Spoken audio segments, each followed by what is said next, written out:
তাদের যে মজুরি, তাদের যে পাওনা, ন্যায্য পাওনা, এটা যেন বুঝিয়ে দেওয়া হয়। এবং যে কথাটা আমার পূর্ববর্তী বক্তারা বলে গিয়েছেন যে শ্রমিকের ধান শুকানোর আগে তার পাওনা বুঝিয়ে দিতে হবে, আমরা সেটা বাস্তবায়ন করবো ইনশাআল্লাহ। এই কাজে আমরা আপনাদের সাথে থাকবো।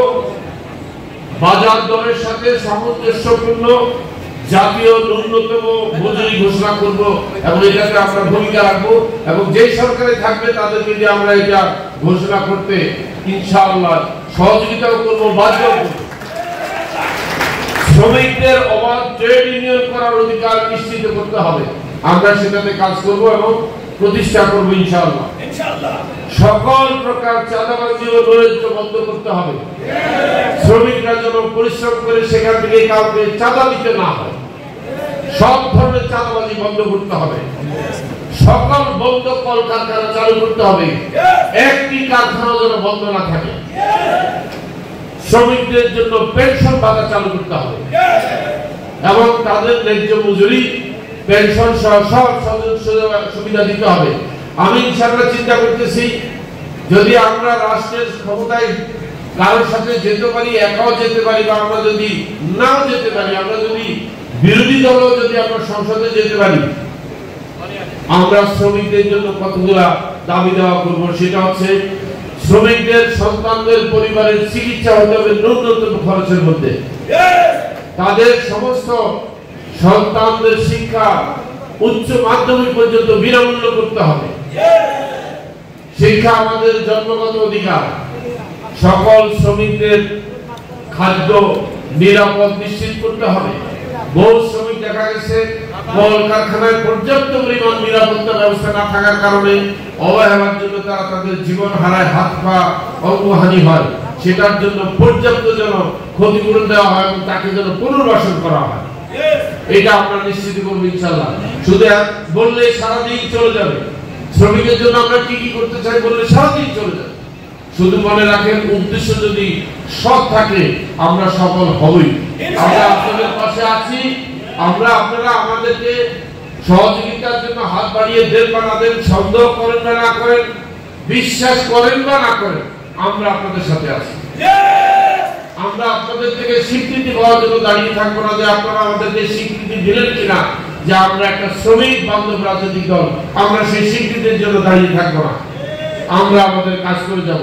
একটা জিনিস মনে রাখতে হবে, শ্রমিক বলতে আমরা যেন শুধু নিম্ন আয়ের কম শিক্ষিত দিন মজুরকে যেন শ্রমিক বলে আমরা শেষ করে না দিই।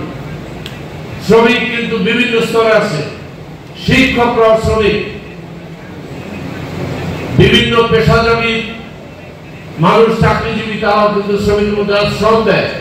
শ্রম দিয়ে যারা আয় করে তারা প্রত্যেকে শ্রমিক। বিভিন্ন লেভেলের শ্রমিক আছে, এক একজনের পরিচিতি এক এক রকম। আমি যদি ক্যাটাগরি করি অন্তত 20 রকমের শ্রমিক পাওয়া যাবে। আমরা যে কয়েকটি কাজ করবো সেটা হচ্ছে অপর্যাপ্ত বয়সের শিশুদেরকে দিয়ে কাজ করানো আমরা বন্ধ করে দেবো। 16 বছরের নিচে কোনো পথ শিশু, কোনো বাচ্চা শিশু যেন কখনো কলকারখানায় কাজ করতে না চায়, সে যেন শিক্ষা আগে শেষ করে। 16 নিচে আমরা কোনো কাজ করতে দেবো না কোনো বাচ্চা শিশুকে, কিশোরকে। এটা একটা অপরাধ, এটা শিশু অপরাধ। এবং যারা গৃহকর্মী থাকবে তাদের জন্য আমরা একটা ন্যূনতম স্কেল তৈরি করে দেবো যে এর নিচে বেতন দেওয়া যাবে না। এটা নিয়ে অলরেডি আমি কাজ করতেছি। আমি একটা ফাউন্ডেশন তৈরি করেছি আজ থেকে 5-7 বছর আগে, যখন আমি জেলে ছিলাম তখনই তৈরি করেছি। সেই ফাউন্ডেশনের নাম হচ্ছে women foundation, women welfare foundation. সেখানে আমি ঘোষণা দিয়েছিলাম, সেখানে আমি বলেছিলাম যে আমাদের উদ্দেশ্য হবে অপরিণত বয়সে বিয়ে রোধ করা, কম বয়সী গৃহকর্মীদের অত্যাচার বন্ধ করা, তাদেরকে সুশিক্ষিত করে তাদের বয়স যখন পর্যাপ্ত হবে তখন তাদেরকে কাজ করতে দেওয়া এবং তাদের ন্যায্য বেতন যেন দেওয়ার ব্যবস্থা করা হয়। আর যারা মহিলা শ্রমিক আছে, যাদের বাচ্চা কাচ্চা রেখে তারা কাজ করতে পারে না, তাদের জন্য ডে কেয়ার সিস্টেম চালু করার জন্য তাদের বাচ্চাকে আমরা সেই ডে কেয়ারে রেখে ন্যূনতম শিক্ষা চলবে ডে কেয়ার মাধ্যমে এবং তারা যেন চাকরি করতে পারে বাচ্চার এই ডে কেয়ারে রেখে, এবং খুব কম খরচের মধ্যে পড়ানোর আমরা ব্যবস্থা করবো ইনশাআল্লাহ। এবং আমাদের মধ্যে একটা জিনিস আমরা তৈরি করবো, এই প্রথম আমরা এই জিনিসটা চালু করবো, এটা বাধ্যতামূলক প্রত্যেক পুরুষ কর্মী, প্রত্যেক পুরুষ নাগরিক, প্রত্যেক নারী নাগরিককে সম্মান দিতে হবে। আমরা এই দেশ অর্ধেক নারী অর্ধেক পুরুষ, তাদেরকে বাদ দিয়ে কোনো কাজ করা যাবে না, তাদেরকে অবলা শব্দটা ব্যবহার করা যাবে না। এই শব্দগুলা অপমানজনক। তারা আমাদের সহকর্মী, তারা আমাদের সাথে কাঁধে কাঁধ মিলিয়ে এই দেশ গড়বে, আমরা দেশ গড়বো একসাথে। তাই আমাদের স্লোগান হচ্ছে ঘোড়া একসাথে এসো, আমরা একসাথে দেশ গড়ি। আমরা আহ্বান জানাচ্ছি যে এসো আমরা একসাথে দেশ গড়ি, এসো আমরা দেশ গড়ি একসাথে। তাই আমরা তাদেরকেও কিন্তু মাইনাস করা যাবে না। আরেকটা জিনিস আমি চালু করব, আমার প্রতিষ্ঠান থেকে আমি আগে শুরু করব, বেতনের ক্ষেত্রে কোনো বৈষম্য থাকতে পারবে না, সমান বেতন দিতে হবে নারী পুরুষকে। শ্রমিকদের ক্ষেত্রে এটা অনেক সময় দেখা যায়, অনেক শিল্প কলকারখানায় দেখা গেছে নারী শ্রমিককে কম বেতন দেওয়া হয়, পুরুষ শ্রমিককে বেশি বেতন দেওয়া হয়। এই সিস্টেমকে বন্ধ করতে হবে। আমাদের আন্দোলন কোনো ব্যক্তির বিরুদ্ধে নয়, আমাদের আন্দোলন কোনো গোষ্ঠীর বিরুদ্ধে নয়, আমাদের আন্দোলন সিস্টেমের বিরুদ্ধে। আমরা সেই ঘুরে ধরা রাষ্ট্র ব্যবস্থার সংস্কার চাই, আমরা ঘুরে ধরা সমাজ ব্যবস্থার সংস্কার চাই। আমরা এখানে নির্বাচিত হয়ে সংসদে গিয়ে ক্ষমতা কুক্ষিত করার স্বপ্ন দেখি না। আমরা দেখতে চাই রাষ্ট্র সংস্কার করে আমাদেরকে রাষ্ট্রটাকে পরিচালনা করার মতো পরিবেশ তৈরি করে দেন, তারপর ইনশাআল্লাহ আমরা মহান সংসদে গিয়ে রাষ্ট্র পরিচালনার দায়িত্ব নেব।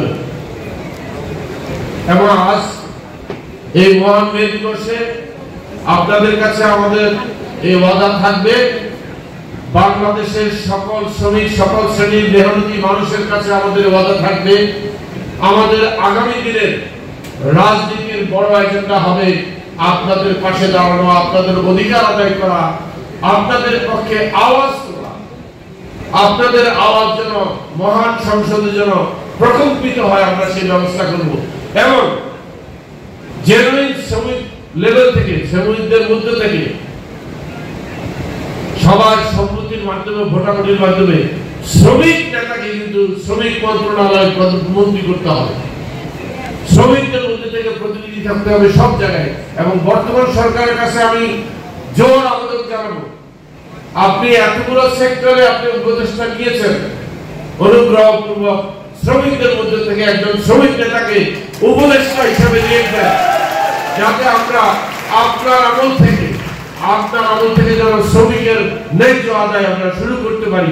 আমি জানি আপনি জনবান্ধব একজন লোক, আপনার বিশ্ববিখ্যাত একজন লোক, আপনি একজন নোবেল জয়ী লোক, আপনার সেই মানসিকতা আছে, আপনার সেই সুযোগ আছে, সেই সুযোগটা আপনি শুধু প্রয়োগ করেন এবং আমাদের শ্রমিকদেরকে আপনি সেই সুযোগ করে দেন, যাতে আর নির্যাতিত না হয়, সব ক্ষেত্রে যেন বৈষম্য দূর হয়। আপনি ব্যাপারে পদক্ষেপ নেবেন। আমি আর বেশি সময় দেব না। আজকে আমাকে এই অনুষ্ঠান পরিচালনা করার জন্য আমার সহকর্মী যারা আমাকে সহযোগিতা করেছে, সবার কাছে আমি কৃতজ্ঞতা প্রকাশ করছি। গণমাধ্যমের কর্মী বন্ধুরা যারা আমাদের আজকে এই অনুষ্ঠানকে ধারণ করে প্রকাশ করছেন এবং প্রচারণা করবেন আগামীকাল পরশুদিন, তাদের সবাইকে কৃতজ্ঞতার সাথে আমি আপনাদের ধন্যবাদ জানাচ্ছি। এই প্রেস ক্লাবের কর্তৃপক্ষকে আমাদেরকে এমন একটি সুন্দর অনুষ্ঠান করার জন্য, এই ভবনটি আমাদেরকে ব্যবহার করার জন্য, সুযোগ দেওয়ার জন্য সবার কাছে কৃতজ্ঞতা প্রকাশ করছি। বিভিন্ন রাজনৈতিক সংগঠনের নেতৃবৃন্দকে, যারা আমাদেরকে সময় দিয়েছেন, আবার যারা সময় দিতে পারেন না আমাকে ফোনে জানিয়েছেন যে আসলে আপনাদের আরো একটা প্রোগ্রাম অনেক জায়গা আছে, আমি তাদেরকেও ধন্যবাদ জানাচ্ছি। সব শেষে আপনাদের সবাই নিরাপদ জীবন চাই, নিরাপদ সড়ক চাই, নিরাপদ জীবন চাই, নিরাপদ খাদ্য চাই, নিরাপদ স্বাস্থ্য সেবা চাই, এই আশাবাদ ব্যক্ত করে আজকের এই মহান মে দিবসের এই আয়োজনের সবার সমাপ্তি ঘোষণা করছি। সবাই সর্বাঙ্গীন মঙ্গল কামনা করছি। আল্লাহ আমাদের সবাই ন্যায় খারাপ দান করুক এবং আমাদের সব ন্যায় নিয়তগুলো পূরণ করুক। মহান মে দিবসের এই বিপ্লবী দিন জয় হোক এবং আমরা যেন আমাদের মহান মে দিবসে আরো মানুষের কাছে, মানুষের দ্বারা নিয়ে গিয়ে ন্যায্য অধিকারগুলো যেন আমরা আদায় করতে পারি, এই ব্যাপারে আপনারা আমাদেরকে সহযোগিতা করবেন। বাংলাদেশ জিন্দাবাদ, বাংলাদেশ আম জনতা পার্টি জিন্দাবাদ, ইনকলাব জিন্দাবাদ।